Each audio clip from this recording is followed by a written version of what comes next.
તેલમાં તળાતા જ સાબુદાણાનો દરેક દાણો તળાઈ અને ફૂલી ઉપર આવી જાય તેવી ઉપરથી ક્રિસ્પી અને અંદરથી એકદમ ફરસી અને મોંમાં મૂકતા જ ઓગળી જાય તેવી સોફ્ટ એવી આ સાબુદાણા ટમેટાની ચકરી વેફરમાં બટેટા તો બિલકુલ નથી ઉમેર્યા. સાંભળી અને નવાઈ લાગીને તો હા, કિચન સિરીઝમાં આજે આપણે જે લોકો ઉપવાસમાં બટેટા અને આદુ નથી ખાતા ને તેના માટે સાબુદાણા અને ટમેટા સાથે એક અલગ જ ઇન્ગ્રેડિયન્ટ ઉમેરી આખું વર્ષ સાચવી શકાય ને તેવી ચકરી વેફર બનાવીએ. ચકરી બનાવવા માટે મેં અહીં 2 કપ રેગ્યુલર ઉપયોગમાં લઈએ ને તેવા મોટા સાબુદાણા લીધા છે. હવે એક પોળા વાસણમાં આપણે 2 કપ સાબુદાણા ઉમેરી દઈશું. બંને કપ સાબુદાણા ઉમેરાઈ જાય ને એટલે સાબુદાણા ડૂબે ને તેનાથી થોડું વધારે પાણી ઉમેરી દઈશું અને હવે હાથ વડે બધું સાબુદાણાને ઘસી અને સાફ કરશું જેથી સાબુદાણામાં રહેલો સ્ટાર્ચ છે ને તે દૂર થઈ જાય. હવે આ પાણી કાઢી લઈશું. અહીં મેં 3 વખત પાણીથી સાબુદાણાને ઘસી અને સાફ કરી લીધા છે. પછી હવે સાબુદાણા ફક્ત ડૂબીને એટલું જ પાણી ઉમેરી દઈશું. પાણી ઉમેરાઈ જાય ને એટલે આ બાઉલને ઢાંકણ ઢાંકી દઈશું અને સાબુદાણાને લગભગ 4 થી 5 કલાક પલાળવા માટે રાખશું. આશરે 5 કલાક પછી પલાળેલા સાબુદાણાનું ઢાંકણ ખોલશું. જુઓ, પલાળવામાં પાણી એકદમ માપનું જ થયું છે અને પલાળ્યા પછી સાબુદાણા સરસ છૂટા રહ્યા છે. સાથે જ સાબુદાણાનો દાણો પ્રેસ કરતાં અંદર સુધી સાબુદાણા સરસ પલળી ગયા છે. હવે અહીં 1 કપ મેં મોરૈયો એટલે કે સામો લીધો છે જેને એક પોળા બાઉલમાં ઉમેરી દઈશું. ત્યાર પછી તેમાં પાણી ઉમેરી દઈશું અને હવે મોરૈયાને પાણીમાં ઘસી અને સાફ કરશું. આજે આપણે બટેટાના ઉપયોગ વગર સાબુદાણાની ચકરી બનાવીએ છીએ તો આ સાબુદાણાના મિશ્રણમાં મોરૈયો ઉમેરશું. તમે જો હજી સુધી આ રીતે ચકરી બનાવી ના હોય ને તો એક વખત મોરૈયો ઉમેરી જરૂરથી બનાવજો.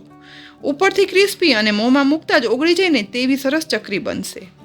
અહીં મોરૈયો એકદમ સરસ સાફ થઈ ગયો છે તો તેમાંથી ડોળું પાણી કાઢી લઈશું અને મોરૈયામાંથી પાણી કાઢી લીધું છે તો હવે ગેસની લો ફ્લેમ પર એક પેનમાં 2 કપ પાણી ગરમ કરવા માટે રાખશું. ગરમ થતા પાણીમાં હવે પાણીથી સાફ કરેલો મોરૈયો પણ ઉમેરી દેવાનો છે.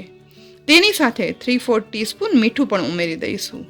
હવે મીઠાને પાણીમાં ઉકળતા મોરૈયા સાથે મિક્સ કરી દઈશું અને મોરૈયાને ધીમા ગેસે બફાવા માટે રાખશું. મોરૈયો બફાય છે ને એ દરમિયાન મેં અહીં 500 ગ્રામ ટામેટા લીધા છે. વેફર માટે ટમેટા પસંદ કરીએ ને ત્યારે હંમેશા એકદમ લાલ, કડક અને મોટા ટમેટા હોય ને તેવા જ પસંદ કરવાના. તેની સાથે જ જે પ્રમાણે તીખાશ પસંદ હોય ને તે પ્રમાણે અહીં મેં 4 થી 5 તીખી લીલી મરચી લીધી છે. ટમેટાને પાણીથી ધોઈ અને સાફ કર્યા પછી સૌ પ્રથમ ટમેટાને આ રીતે મોટા ટુકડામાં કાપી લેવાના છે. અહીં બધા ટમેટાના ટુકડા કરી લીધા છે તો હવે મરચાને લઈ તેના ટુકડા કરતા જઈશું અને તેને પણ ટમેટામાં ઉમેરી દઈશું. આજે આપણે ચકરી વેફર બનાવવાના છીએ અને તેમાં આદુ નહીં વાપરીએ કારણ કે ઘણા લોકો બટેટાની સાથે આદુ પણ નથી ખાતા હોતા. અહીં ટમેટા સાથે મરચાં પણ સમારી લીધા છે તો હવે ટમેટા મરચાંને આપણે મિક્સરના જારમાં ઉમેરી દઈશું. બધા ટમેટા મરચાં ઉમેરાઈ જાય ને એટલે હવે જારનું ઢાંકણ ઢાંકી મિક્સરમાં પીસી લઈશું. પીસ્યા પછી જુઓ, ટમેટા મરચાંની સ્મૂથ પેસ્ટ બની અને તૈયાર થઈ ગઈ છે. તો હવે એક પોળા બાઉલમાં ગળણી રાખશું અને હવે તેમાં ટમેટા મરચાંની પેસ્ટ ઉમેરી દેવાની છે. ગળણીમાં સમાય તેટલી પેસ્ટ ઉમેરી તેને ચમચાથી ચલાવતા જઈ અને મિક્સ કરશું. આ પેસ્ટને ગાળી લઈશું જેથી ટમેટામાં રહેલા બીજ અને છાલ છે ને તે અલગ થઈ જાય અને આપણને ચકરી બનાવવા માટે સ્મૂથ પેસ્ટ મળે. અહીં બધી જ પેસ્ટ ગળ્યા પછી જુઓ, બીજ અને છાલ ઉપર રહી ગયા છે તો તેને અલગ કાઢી લઈશું અને નીચે ટમેટા મરચાંની સ્મૂથ પેસ્ટ મળી છે. આટલું કર્યું ને એટલા સમયમાં બીજી સાઈડ મોરૈયો ચડી રહ્યો છે અને ઉમેરેલું પાણી પણ લગભગ શોષી લીધું છે પણ હજી મોરૈયો થોડો ચડવાનો બાકી છે માટે વધુ 1 કપ પાણી ચડતા સામામાં ઉમેરી દઈશું અને પાણીને ચડતા મોરૈયામાં મિક્સ કરી અને ગેસની લો ફ્લેમ પર વધારે ચડવા દઈશું. હવે બીજી સાઈડ એક મોટી કઢાઈ ગેસની લો ફ્લેમ પર ગરમ કરવા માટે રાખશું. કઢાઈમાં હવે ટમેટા મરચાંની સ્મૂથ પેસ્ટ છે ને તે ઉમેરી દેવાની છે. ગેસની મીડિયમ ફ્લેમ પર આ પેસ્ટને ગરમ કરશું.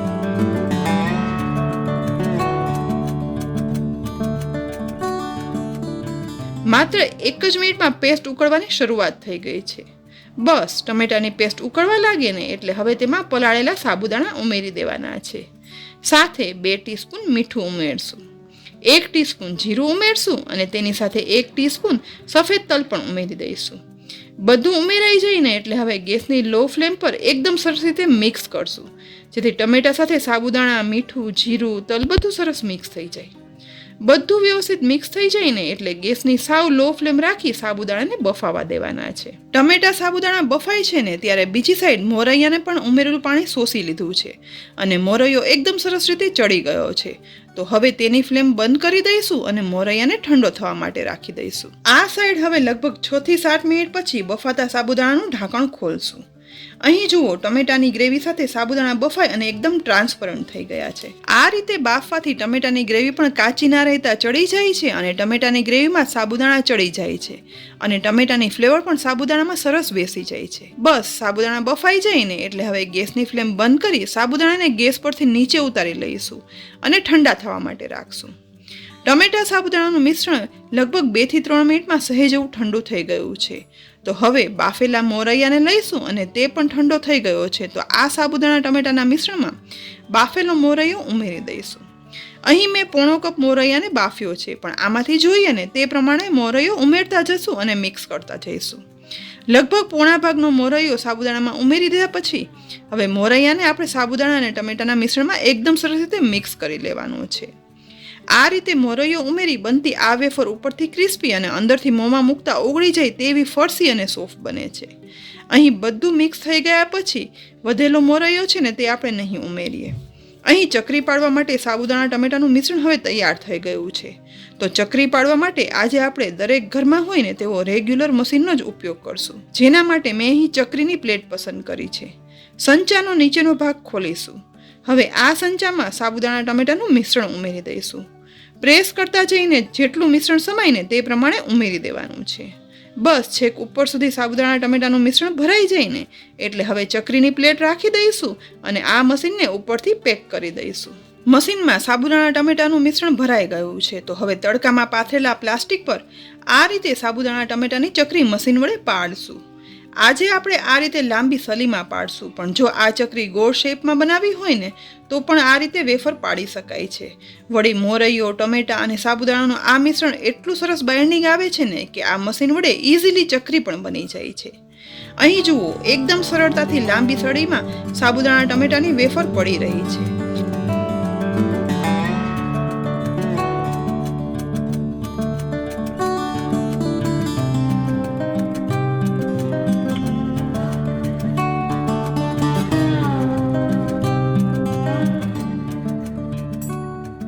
આટલા મિશ્રણમાંથી હવે બધી વેફર બની અને તૈયાર થઈ ગઈ છે અને બધી ચકરી વેફર પડી જાય ને એટલે હવે આ ચકરીને આપણે 2 દિવસ સુધી તડકામાં સુકવવા માટે રાખશું, જેથી તે એકદમ કડક થઈ અને સુકાઈ જાય.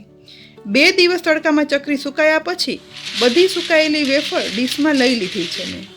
વેફર પણ હાથથી ટુકડા થઈ જાય ને તેવી સરસ કડક થઈ ગઈ છે અને કલર પણ એકદમ સરસ લાલ આવ્યો છે.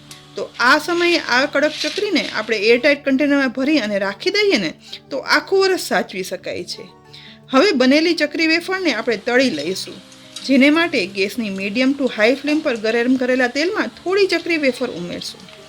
ઉમેરતા જ વેફર તુરંત જ ઉપર નહીં આવે, પણ માત્ર અડધી મિનિટમાં જ બધા સાબુદાણા સાથે વેફર તળાઈ અને ઉપર આવી જશે અને માત્ર અડધી મિનિટમાં જ આખી કઢાઈ ભરાઈ જાય તેવી ચકરી વેફર તળાઈ અને ફૂલી જશે. તળાયેલી વેફર જોઈ ખાવાનું મન થઈ ગયું ને તો હવે આ વેફરને તેલમાંથી બહાર કાઢી લઈશું અને જોઈએ ને તે પ્રમાણે વધુ થોડી વેફર તળી લઈશું.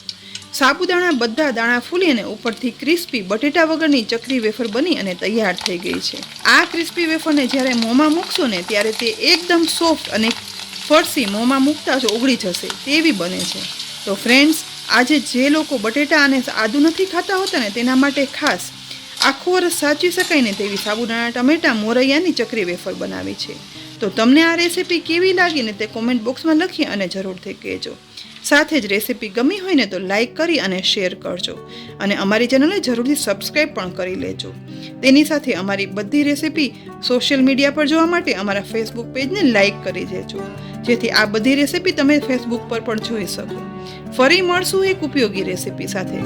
ત્યાં સુધી આવજો.